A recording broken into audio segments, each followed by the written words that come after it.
Om Namo Bhagavate Vasudevaya.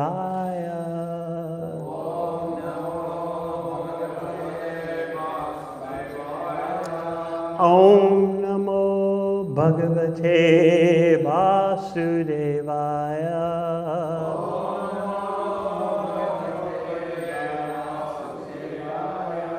Om Namo Bhagavate Vasudevaya.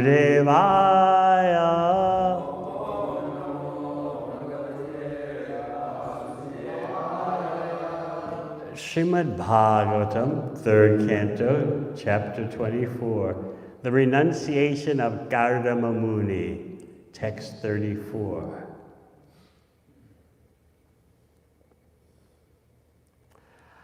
Asma bhibrichteja patim prajanam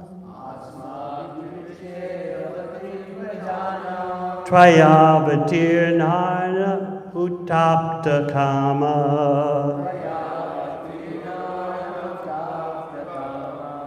Parivajat paravim astitoham Charishye tam hriddi yunjan vishoka.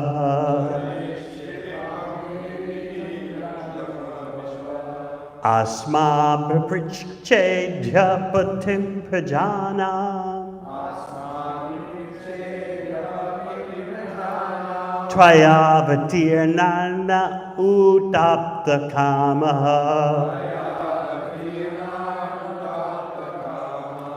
Parivajat paravim astitoham Charishye tvam hriddi yunjan vishokaha.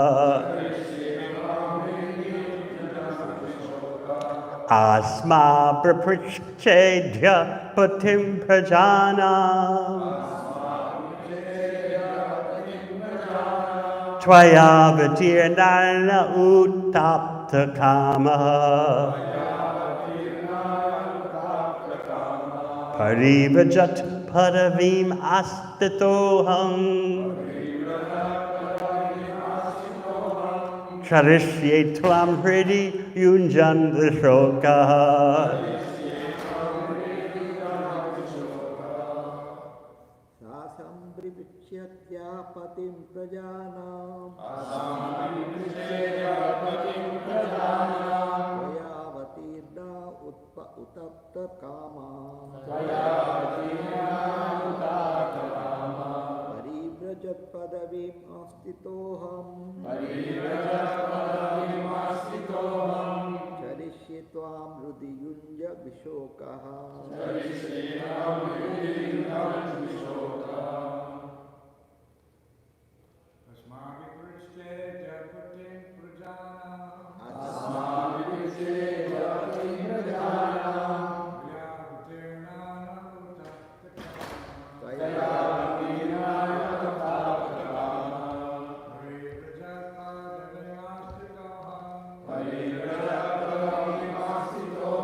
Vaishnavis.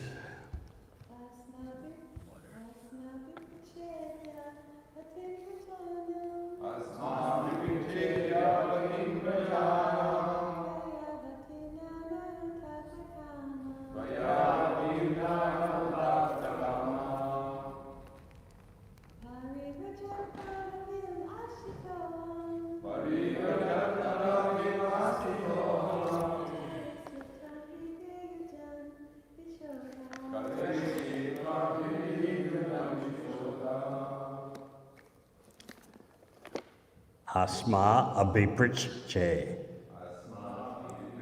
I am inquiring. Adya, now. Patim, the Lord. Prajanam, of all created beings. Tvaya, by you. Avatirna rina, free from debts. Uta, and. Apta, fulfilled. Kama, desires. Parivrajat, of an itinerant mendicant. Padavim, the path. Astita, accepting. Aham, I. Tradishye, I shall wander. Tvam, you. Hridhi, in my heart. Yunjan, keeping. Vishoka, free from lamentation. Translation. This is Cardama Muni speaking to Lord Kapila Dev. Today I have something to ask from you, who are the Lord of all living entities. Since I have now been liberated from you, since I have now been liberated by you from my debts to my Father, and since all my desires are fulfilled, I wish to accept the order of an itinerant mendicant. Renouncing this family life, I wish to wander about, free from lamentation, thinking always of you in my heart. Purport. Actually, sannyasa, or renunciation of material household life, necessitates complete absorption in Krishna consciousness and immersion in the self. One does not take sannyasa, freedom from family responsibility, in the renounced order of life, to make another family or to create an embarrassing transcendental fraud in the name of sannyasa. The sannyasi's business is not to become proprietor of so many things and amass money from the innocent public. A sannyasi is proud that he is always thinking of Krishna within himself.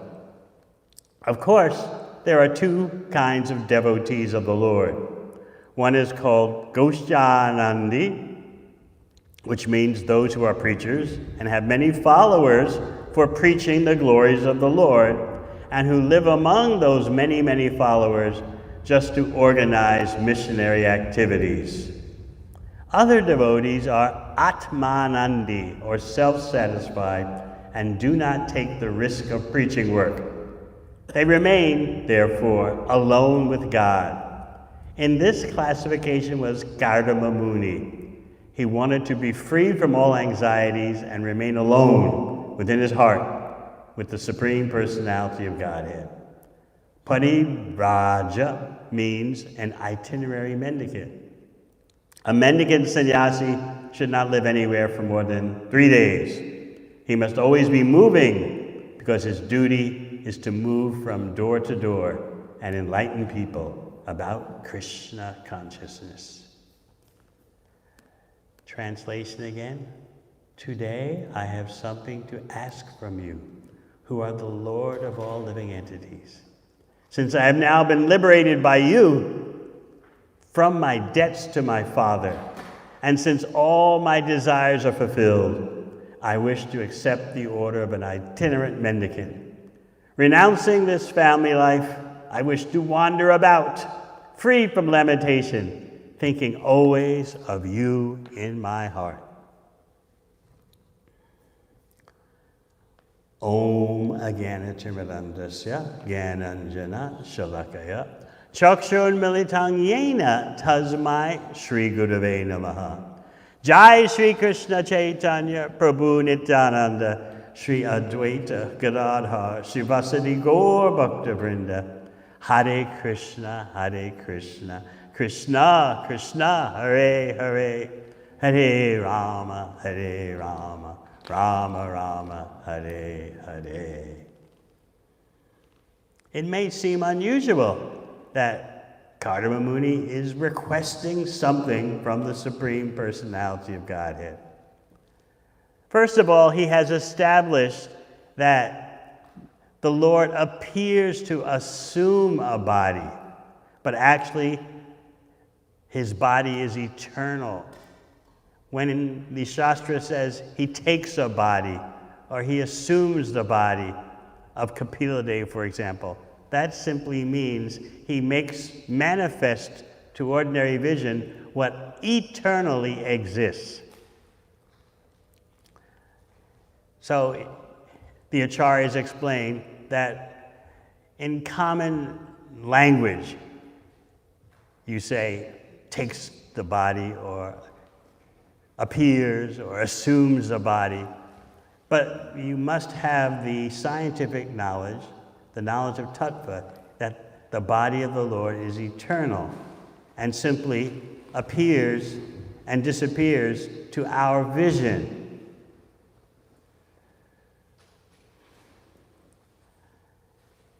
So why is it that Cardama Muni can request something from the Supreme Personality of Godhead?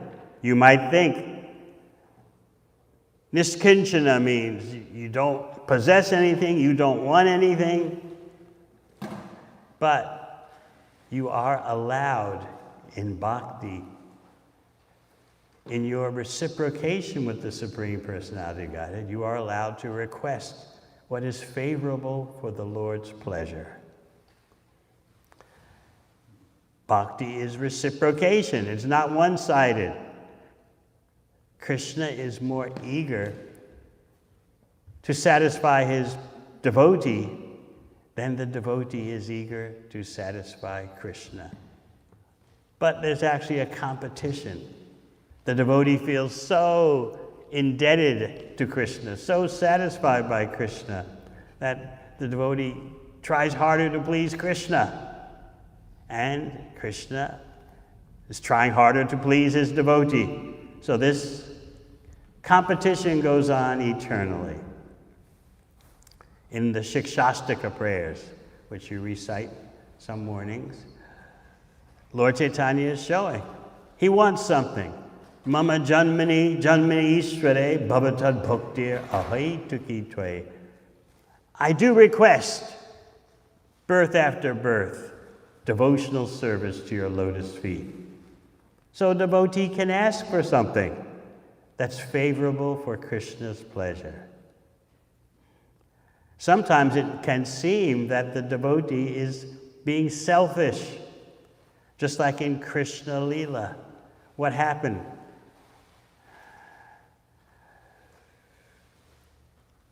As the Leela unfolded of the cowherd boys and Krishna requesting the brahmanas, please feed us.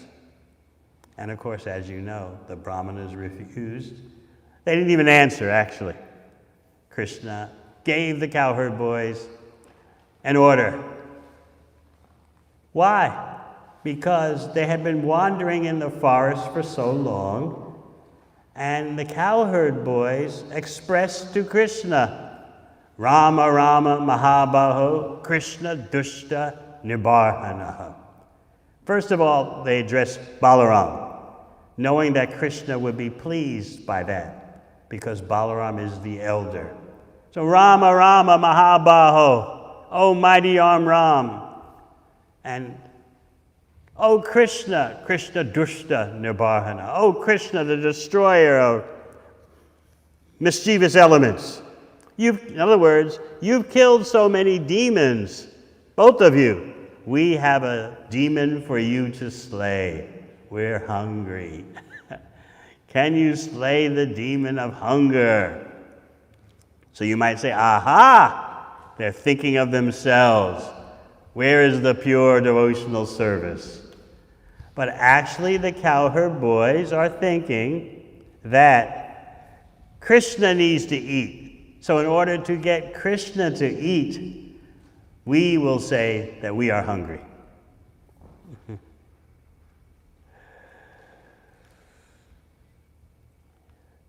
So you know that Krishna gave them instructions to approach the yogic brahmanas. But Krishna warned them, they're so busy performing sacrifices to go to the heavenly planets. That's their whole focus. I don't know how favorable they're going to be. But anyway, you first mentioned the name of Balaram. You're coming in the name of Balaram. Why? Because these caste-conscious brahmanas, any of you have experience of caste-conscious brahmanas?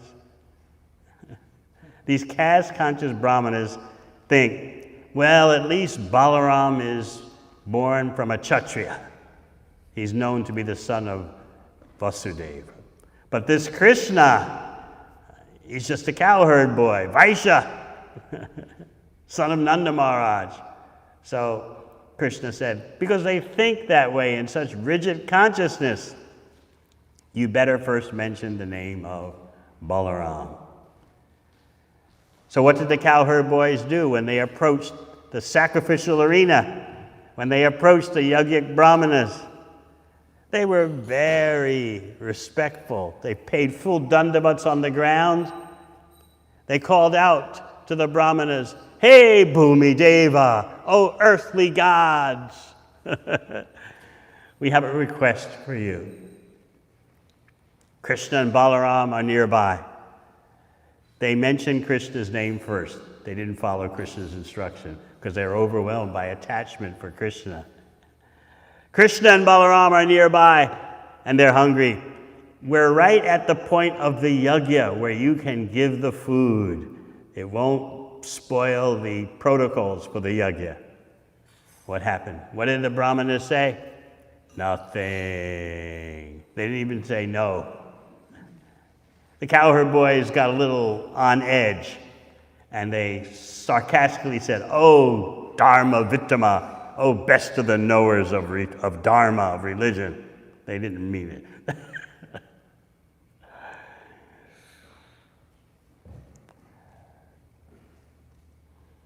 So they went back to report to Krishna. But actually, as they approached the sacrificial arena to make their request to these yogic brahmanas, they were salivating. All the foodstuffs there, ready to be taken away at the appropriate moment of the yajna. So they were salivating. Aha, they're thinking of themselves. No, they were salivating, thinking, oh, this is going to be so tasty for Krishna.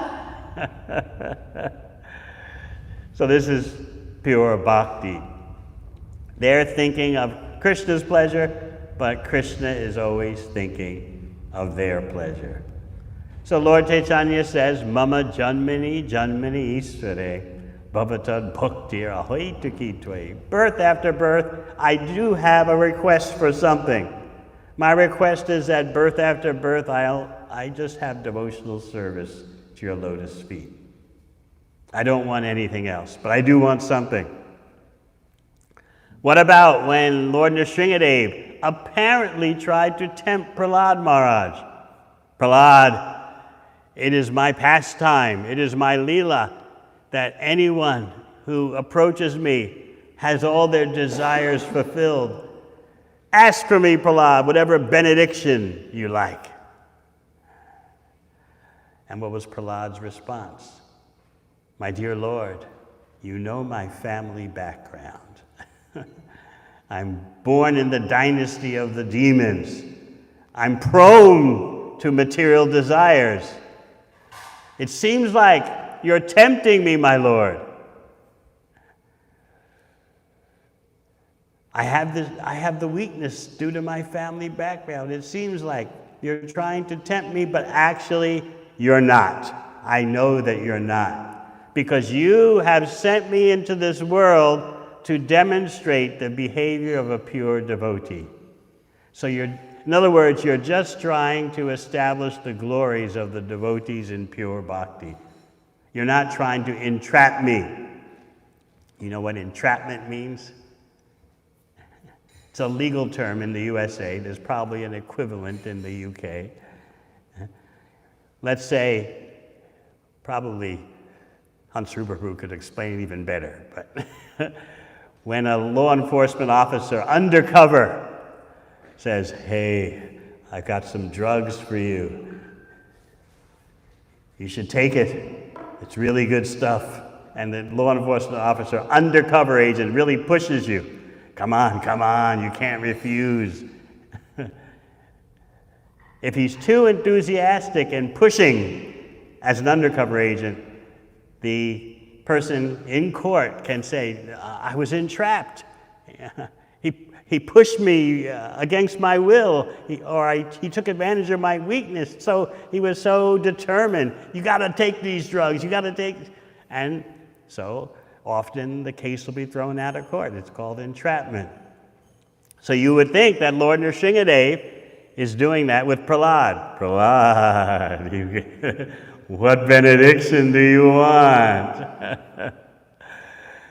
And Prahlad says, it could seem indeed that you're trying to do that, to entrap me, but I know that you've sent me into the world to demonstrate the behavior of a pure devotee. So here is Cardama Muni saying, "Today I have something to ask from you.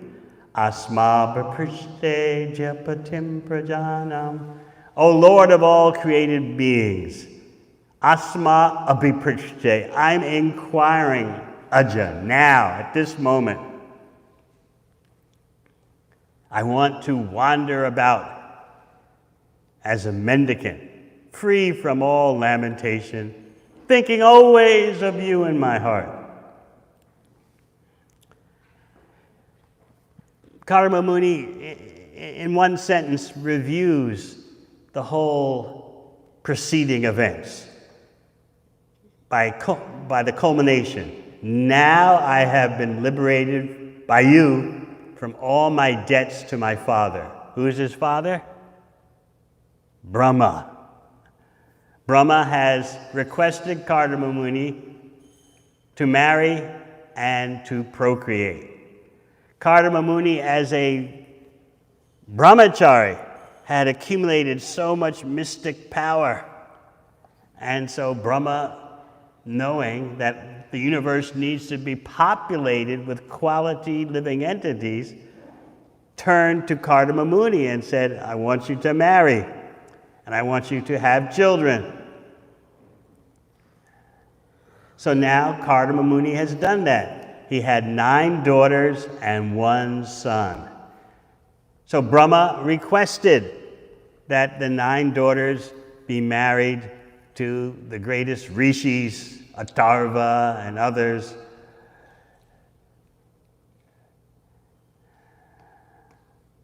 And Cardama Muni did that.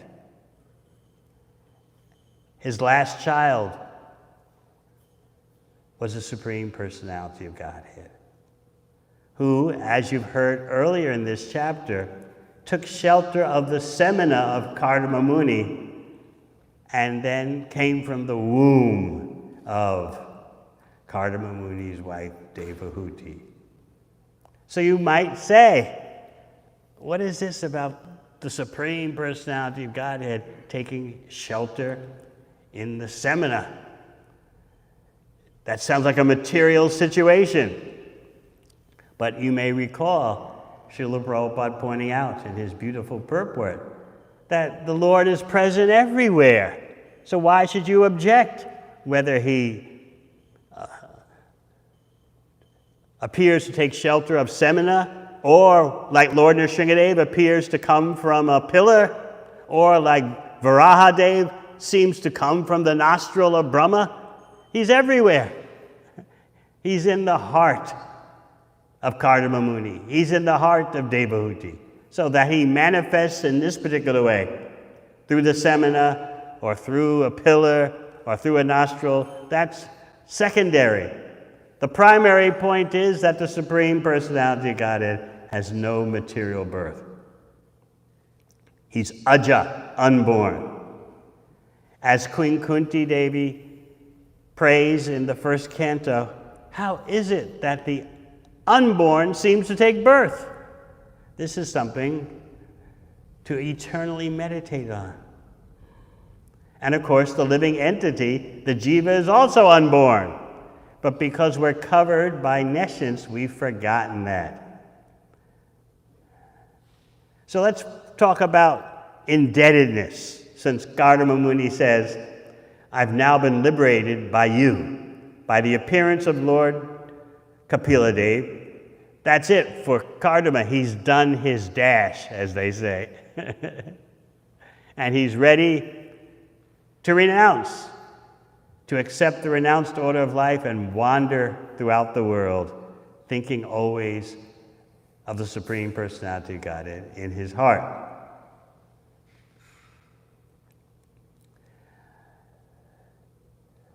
In the age of Kali, at this present moment, the only debts people acknowledge are credit card debts. Debt to society, debt to ancestors, debt to the devatas, debts to other living entities, forget it. Devarshi bhutaptar ninam patrinam. No conception that as soon as you're born in this world, you owe, you're indebted to the demigods, the devas, rishi, to the great sages, just like those sages who married the 9 daughters of Cardama Muni.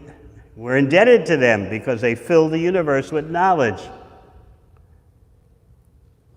Bhuta, so many living entities you depend on, and therefore you're indebted to them.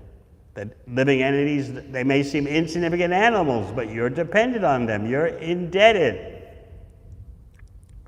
And then so many apta, relatives, family, this, that, this generation, that generation, first cousin, third cousin, on and on it goes. You're indebted. You took birth in that network of family relationships. Ninam, human society. Of course, we don't have a civilized society today. We don't have a civilized human society.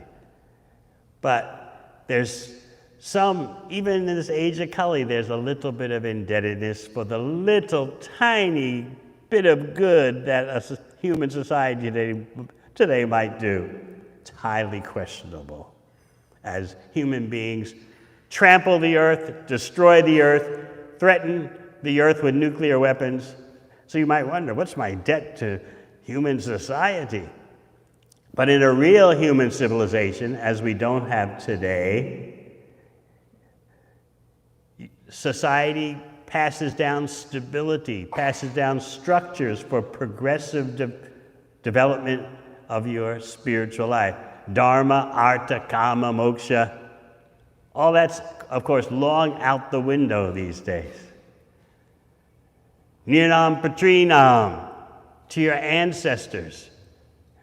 Do you know who your ancestors are these days? The whole family system is so broken.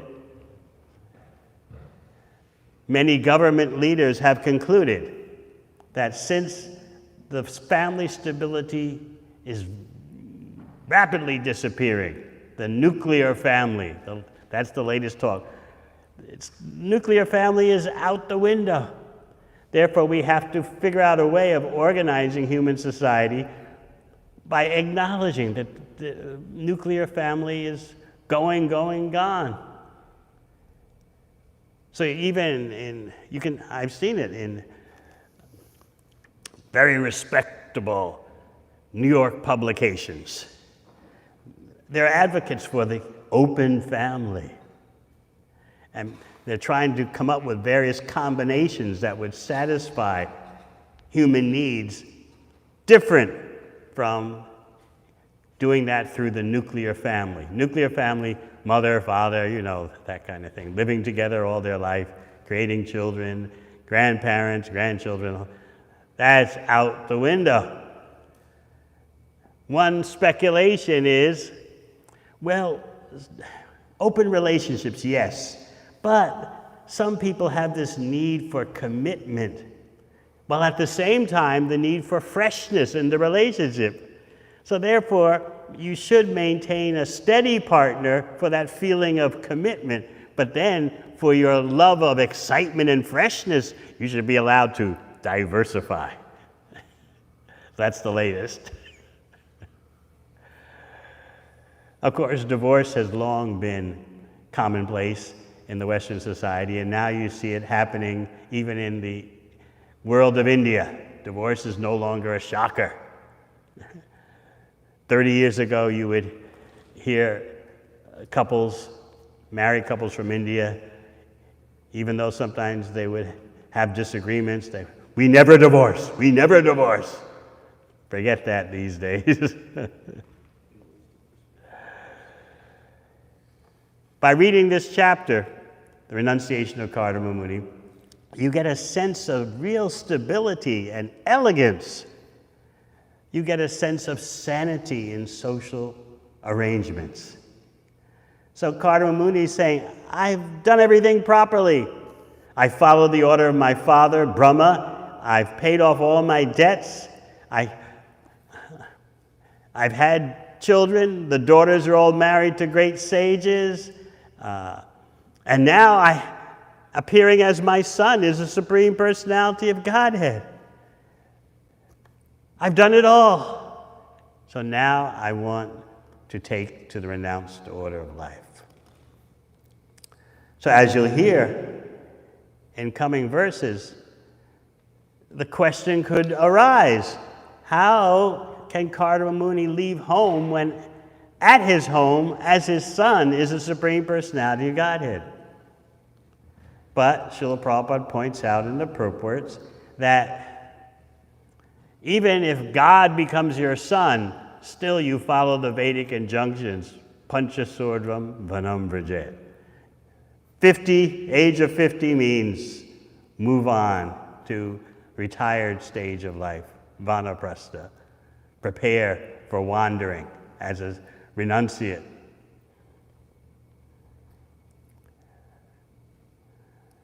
So of course we don't have that Vedic system these days, but at least we should appreciate it and understand how degraded is the society we live in today, in which human relations are totally chaotic. So how can people's minds be peaceful? Everyone is always agitated, fulfilling the prophecy by Shukadeva Goswami.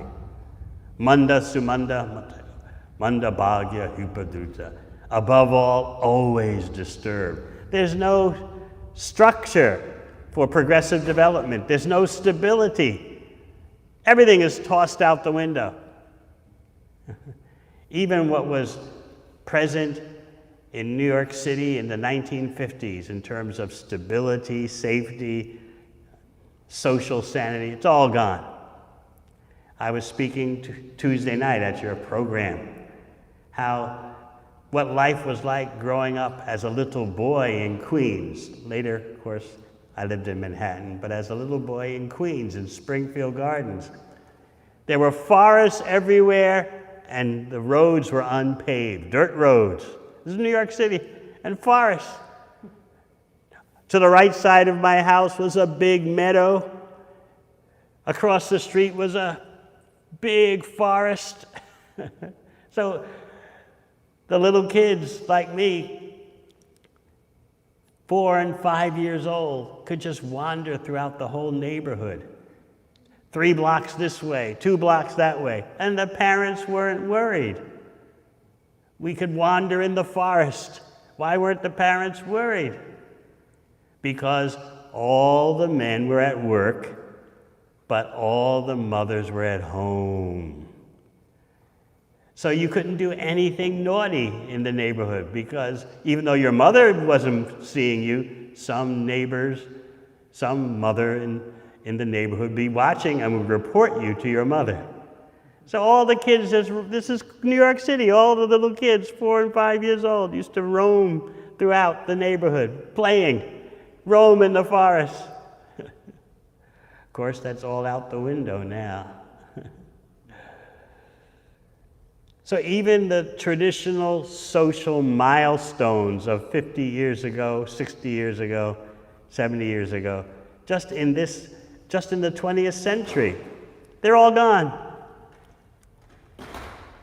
Just like my parents' generation.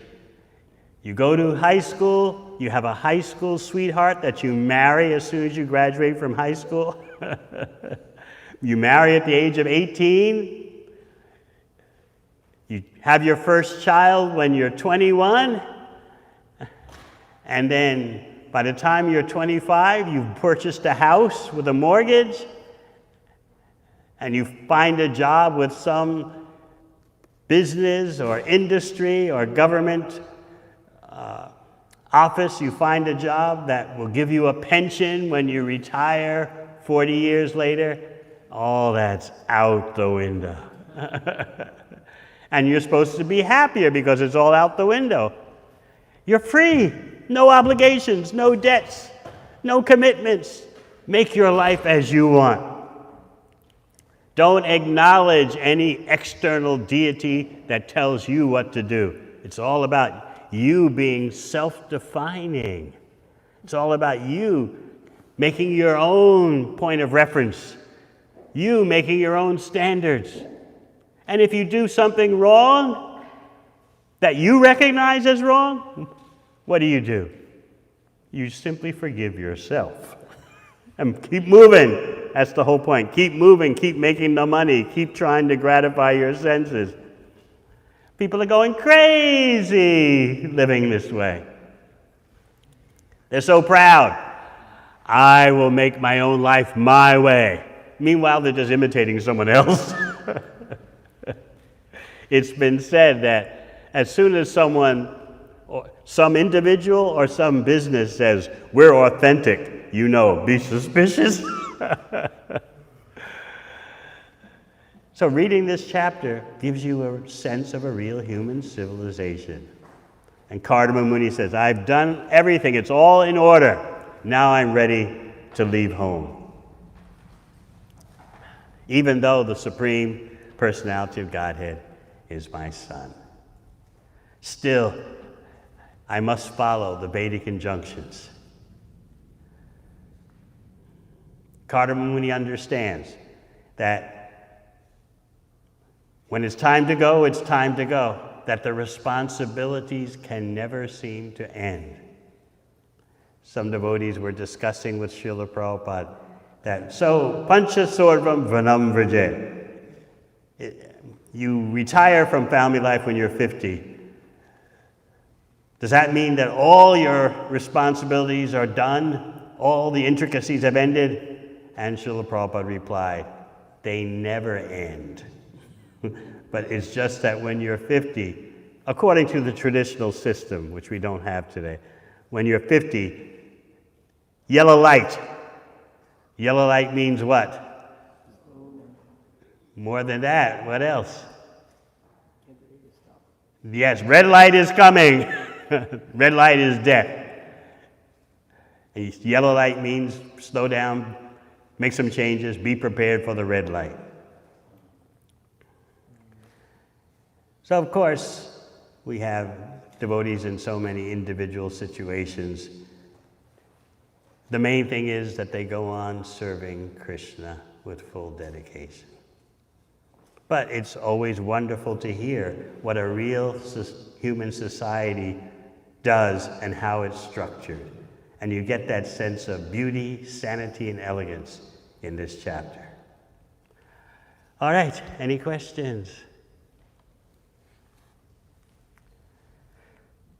Hare Krishna.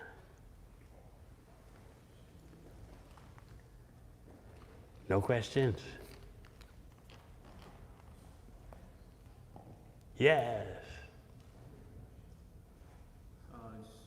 Just thinking about that, Maharaj, and, the material world is such a hoax.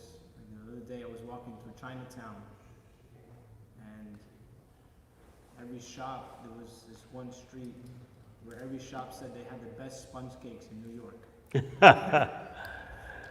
Yes. So I was wondering, what is the actual, reality of this world? We're not going to find the best of anything. What should we aspire? So he's saying he was walking around in Chinatown, And shop after shop said, we have the best sponge cake in New York City. Each shop said that. So how do we maneuver through the hoax, as he said, of material existence when everything and everyone is claiming to be the best? The standards given by Shukadeva Goswami in first canto Bhagavatam, Savai Pumsam Paro Dharmo. He doesn't say bhakti is the best. He gives you an impartial measuring stick. That system of dharma is best that accomplishes these purposes. It produces ecstatic love of Krishna, devoid of material motivation and interruption. So if you find a system of dharma that does that, you found the best. And of course, we know that bhakti is the completion of the yoga system, and it accomplishes, when performed purely, it accomplishes yenatma supersediti, the satisfaction of the self, the real self. Devotional service executed purely, that means no material hetu, no material cause or motivation, and therefore there's no interruption. When there's material desire, that leads to interruption in the devotional service. So the Bhagavatam says, Ahetukiya pratiyata, free of material desire and the resultant interruptions from material desires. That system of dharma is best which can produce ecstatic love for Krishna. So Bhagavatam is impartial. You got a system of dharma that accomplishes these purposes? All right, it's the best. But of course,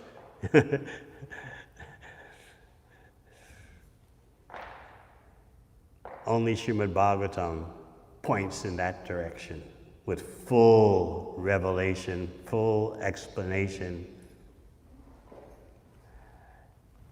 Anything else?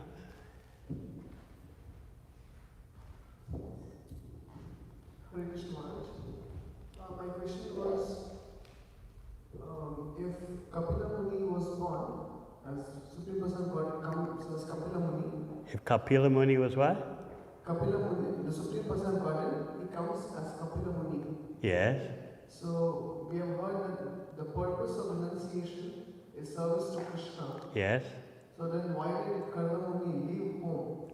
Because Krishna was there in his home. For service to Krishna. He left home, not irresponsibly and not neglecting his puja. He left because that's the order of the system meant for realizing the Supreme Personality of Godhead. He was also concerned, since you want to ask that question, we'll get a little intricate here with the commentary of the Acharyas, okay? Vishwanath Chakravarti Thakur says that Cardama Muni is thinking like this: for so long I've worshipped Lord Narayan in dasya, servitude. Now I have the Supreme Personality of Godhead as my son. The combination of dasya and vatsalya in this way don't go together well. So I should get out of here because I'll be mixing my pure service, my pure servitude with material affection as in vatsalya. So therefore it's best I leave. Because for so long I've been serving Lord Narayan as servant in that mood. And now I have the Supreme Personality of Godhead as my son. I'll be infusing the situation with some kind of material equivalent of vatsalya, parental love. It's not going to work. Goodbye. Okay? You're satisfied? Anything else? Vaishnavis, any questions?